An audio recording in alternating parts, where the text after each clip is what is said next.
श्री स्वामी समर्थ. जय जय स्वामी समर्थ. अवतारी संत आणि इतर संतजन यांच्यात तफावत असते. अवतारी संत या भूतलावरील आपले कर्म संपले की लगेच ते आपला विचार समाप्त करतात. श्री संत ज्ञानेश्वरांचे बाल्यावस्थेतच आपले कार्य सिद्ध झाल्यावर लगेच त्यांनी समाधी घेतली.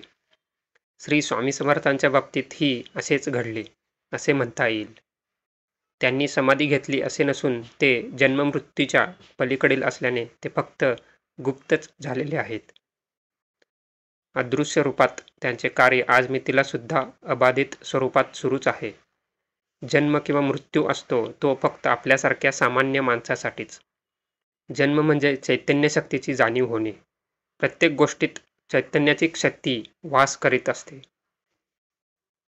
दगड धोंड्यात सुद्धा चैतन्य शक्ती असते. फक्त आपल्या मानवी दृष्टीला ती दिसत नाही. आपल्या मनाला तिची जाणीव होत नाही. त्यावर आपणही श्रद्धा व विश्वास ठेवीत नाही. परमेश्वराचे वास्तव्य जळी स्थळी काष्टी पाषाणी असते. फक्त प्रल्हादासाठी भगवंताला खांबातून प्रकट व्हावे लागले. या गोष्टीचे मर्म हेच आहे.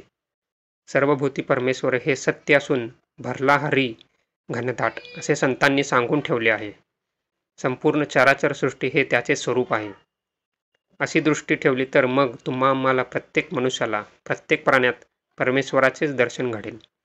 एकदा का हे साधले की मग परमात्म्याशी संयोग व्हायला वेळ लागत नाही. आपण चैतन्यासह त्या तेजाशी एकरूप होऊन जातो. धन्यवाद. श्री स्वामी समर्थ. जय जय स्वामी समर्थ.